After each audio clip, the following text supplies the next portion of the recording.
बिस्मिल्लाहिर्रहमानिर्रहीम अल्लाहुम्मा सल्ली अला मुहम्मदिन कमा तुहिब्बु व तर्ज़ु अलहु। आप देख रहे हैं कुर्बे दरूद चैनल, जहां दिल दुरूद पाक से जुड़ते हैं। आज हम इस वीडियो में बात करेंगे दुरूद पाक की उन 5 निशानियों के बारे में जो इंसान को अंदर तक बदल के रख देते हैं, जो इस बात की गवाही है कि दुरूद पाक दिल में उतर रहा है। आपने कभी महसूस किया कि दुरूद शरीफ पढ़ते हुए अल्फाज तो वही होते हैं, लेकिन दिल कुछ और ही महसूस करने लगता है। कभी सीना हल्का सा भारी होने लगता है, कभी आंखों में नमी आ जाती है और कभी दिल बग़ैर किसी वजह के खामोशी इख्तियार कर लेता है। अगर आपके साथ भी यही सब कुछ हो रहा है और यही दिल की कैफियत आप भी महसूस कर रहे हैं, तो ये वीडियो आपके लिए है। आज उन 5 निशानियों की बात होगी जो इस बात की गवाही देती हैं कि दुरूद शरीफ अब सिर्फ ज़बान तक महदूद नहीं बल्कि दिल तक पहुंच रहा है। आज एक बात मैं बताती चलूं कि दुरूद शरीफ सिर्फ एक वजीफ़ा नहीं, ये नबी पाक सल्लल्लाहु अलैहि वसल्लम से मोहब्बत का वो रिश्ता है जो दिलों को ज़िंदा कर देता है। और जब दुरूद दिल तक पहुंच जाए तो इंसान बाहर से और अंदर से बदलने लगता है। उसकी ज़ाहिरी वजूद बदले या ना बदले, लेकिन उसकी दिल की कैफियत बदलने लगते हैं। तो इसीलिए जानते हैं वो 5 निशानियाँ जो इस अंदरूनी तब्दीली की पहचान है। पहली निशानी जो इंसान के अंदर रोनुमा होने लगती है वो है दिल में नरमी आ जाना। ये जो पहली निशानी है कि इंसान के दिल में नरमी आना शुरू हो जाती है, गुस्सा पहले जैसा नहीं रहता, तल्ख बातें करने को दिल नहीं चाहता और अगर कोई दुख भी दे तो दिल नफ़रत में मुब्तला नहीं होता। ये जो नरमी है ना, इस नरमी की पहचान कमज़ोरी नहीं होती बल्कि ये इस बात की इलामत होती है कि अगर दुरूद शरीफ का असर दिल पर हो रहा है तो इंसान को ये नरमी की कैफियत महसूस होती हैं और इंसान बहुत बड़ी बातों पर भी इंतकामी रवैया इख्तियार नहीं करता। ये दिल की एक ख़ास कैफियत जिसको नरमी कहा जाता है, ये दुरूद पाक के नूर की वजह से दिल में उतरती है। दूसरी निशानी लेकिन बहुत अहम जो ये है कि गुनाहों पर दिल जो है ना बेचैन होने लगता है। इंसान जब कोई गुनाह करता है ना तो उसका ज़मीर अगर उसको ना जगाए और उसको इस चीज़ पे मलामत ना करे तो वो गुनाह जो है उसकी ज़िंदगी में सरजद होने के साथ साथ मज़ीद गुनाहों पर भी उसको आमादा करने लगता है। दूसरी निशानी ये है कि वो काम जो पहले मामूली लगते थे लेकिन अब दिल को बेचैन करने लगते हैं। गुनाह पर दिल फ़ौरन मुतमईन नहीं होता, अंदर से एक आवाज़ आती है कि ये ठीक नहीं, उसका ज़मीर उसको मलामत करता है। तो याद रखें, ये कोई वसवसा नहीं, ये दुरूद शरीफ के ज़रिए दिल की बेदारी है और ये कैफियत जो है दुरूद पाक की बदौलत नसीब होती है। इसी तरह दुरूद पाक की जो तीसरी निशानी इंसान के दिल पर असरअंदाज होती है ना, तन्हाई में भी अल्लाह ताला को याद करना, दुरूद पाक पढ़ते रहना। तीसरी ये जो निशानी है ना बहुत ख़ास है। अकेले बैठे हुए बग़ैर किसी नियत के इंसान अचानक रब के विर्द की तरफ माइल होने लगे, तन्हाई पसंद हो जाए और अपनी ज़िंदगी के इस वक्त को फजूलियात से बचाने लगे, तो समझें कि दुरूद पाक इंसान के दिल पर असर अंदाज होने लगा है और उसे सीधे रास्ते की तरफ गामज़न करने लगा है। ना कोई मुश्किल नज़र आए, ना कोई मजबूरी हो, लेकिन फिर भी दिल अल्लाह ताला के कलाम की तरफ, नबी पाक सल्लल्लाहु अलैहि वसल्लम की याद की तरफ माइल होने लगे, तो ये इस बात की अलामत है कि दुरूद पाक अब आदत नहीं है सिर्फ, बल्कि मोहब्बत बन चुका है। इसी तरह मैं आपको बताती चलूँ कि चौथी जो निशानी इंसान के अंदर रोनुमा होती है वो है सब्र और खामोशी का बढ़ जाना। चौथी निशानी ये है कि मुश्किल हालात में भी इंसान पहले की तरह फ़ौरन रद्द अमल नहीं देता।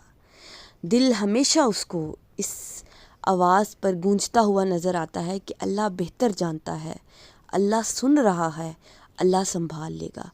और ये जो अल्फाज है ना, इंसान की ज़िंदगी में उसके अंदर एक ख़ास किस्म का सब्र उसके अंदर पैदा करने में मदद फराहम करते हैं। ये सब्र अचानक पैदा नहीं होता बल्कि ये दुरूद शरीफ की वो बरकत है जो दिल को थमना सिखा देती है।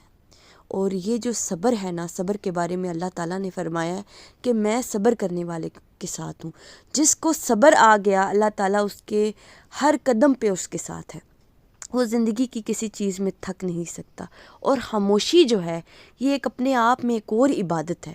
خاموش رہنا ایک بہترین عبادت ہے۔ تو یہ درود پاک کے بدولت یہ صبر اور جو خاموشی انسان کو ملتی ہے، یہ بہترین عبادات میں سے ایک عبادت ہے۔ انسان کے اندر نور سا محسوس ہونے لگتا ہے جب انسان کو یہ پانچوں نشانیاں اپنے اندر نظر آتی ہیں نا۔ درود شریف جب پڑھتے ہیں دل میں عجیب سا سکون محسوس ہو، سینے میں ہلکی سی روشنی اور آنکھوں میں بغیر کسی وجہ تکلیف کے آنسو، اور کبھی ایسا لگے کہ دل جو ہے تمام تر بوجھوں سے آزاد ہو گیا، یہ کیفیت جو ہے آنے لگے تو انسان کے اندر یہ پانچوں نشانیاں جب پوری طرح سے انسان کے اندر گھلنے لگتی ہیں تو ان لوگوں کو یہ اپنے اندر نشانیاں محسوس ہوتی ہیں۔ اور یہ کوئی عام نشانیاں نہیں بلکہ درود پاک کے فضل، کرم اور برکات کی نشانیاں ہیں۔ اور یہ کیفیت جو ہے نصیب والوں کو ہی نصیب ہوتی ہیں۔ یاد رکھیں، اگر آپ یہ کیفیات اپنے اندر محسوس کرتے ہیں نا تو آپ خوش قسمت انسان ہیں کہ درود آپ کے دلوں پر گھر کر گیا، درود نے آپ کے دلوں کو بدل دیا۔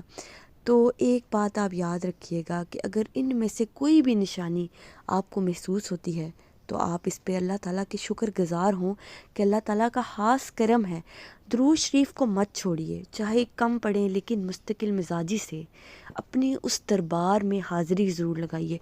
یہ حاضری ہی ایک جو ہے نا ایک سارے عمل کی جو بنیاد ہے نا، یہ حاضری ہی ہے۔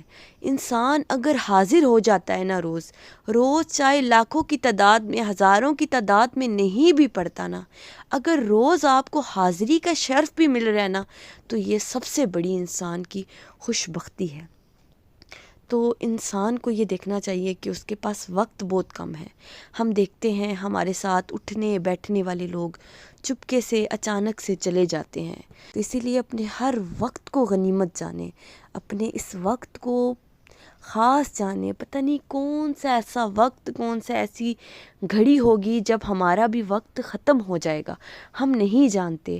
تو اسی لیے جو وقت مل رہا ہے نا اس پہ شکر ادا کریں، اور یقین جانیں کہ موت الارم کر کے نہیں آتی۔ میں سوچتی ہوں کہ انسان کے اندر جو سب سے بڑا شیطان ہے نا، اس کو یہ کہتا ہے کہ شاید سب مر جائیں گے اور تم زندہ رہو گے۔ شیطان جو سب سے زیادہ حملہ کرتا ہے نا انسان پہ، وہ اس چیز کا کرتا ہے۔ تو انسان کو یہ سوچنا چاہیے کہ کوئی بھی اس دنیا میں نہیں رہا، سب نے جانا ہے اور سب نے چلے جانا ہے۔ اسی لیے جو وقت ہے اس کو بہترین کاموں میں اپنے گزار کر جائیں، تاکہ جاتے وقت دلی سکون ہو کہ ہم نے اپنا زندگی کا بہت سا وقت اللہ کے ذکر میں صرف کیا۔ تو انسان کی آنکھیں کھل جانا صحیح وقت پر، یہی بہت بڑی غنیمت ہے۔ تو آج ہم زندہ ہیں، میں آپ کو یہ باتیں بتا رہی ہوں، مجھے سننے والے زندہ ہیں، تو انسان کو اس وقت پہ اپنی نا ایک خاص اس وقت کو صحیح جگہ پہ انویسٹ کرنا چاہیے کہ ہم اللہ تعالیٰ کی راہ میں، کیونکہ چلے جانا ہے، سب کچھ چھوڑ کے جانا ہے، کچھ بھی ساتھ لے کے نہیں جانا، اور ہمارے بغیر زندگی بھی ایسے ہی رواں دواں رہے گی۔ تو کیوں نہ ہم اپنی اصل کی طرف توجہ دیں، جس طرف ہم نے لوٹ کر جانا ہے۔ درود پاک ایک ایسی عبادت ہے، بہترین عبادت ہے، جس سے گناہ بھی ختم ہو جاتے ہیں، درجات بھی بلند ہوتے چلے جائیں گے۔ تو اور کیا چاہیے؟ آخرت کا بہترین خزانہ، اپنی قبر کو روشن کرنے کا ذریعہ ابھی سے ہی بناتے چلے جائیں اس درود پاک کو۔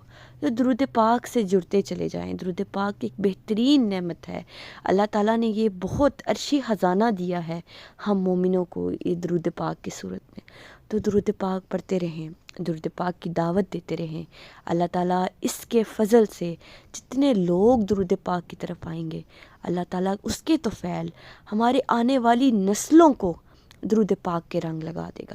اللہ پاک مجھے، آپ کو اور ہماری نسلوں کو کثرت کے ساتھ درود پاک پڑھنے والا بنا دے، اور اللہ سے استغفار کرنے والا، اپنے ہر گناہ پر معافی مانگنے والا بنا دے۔ آمین ثم آمین۔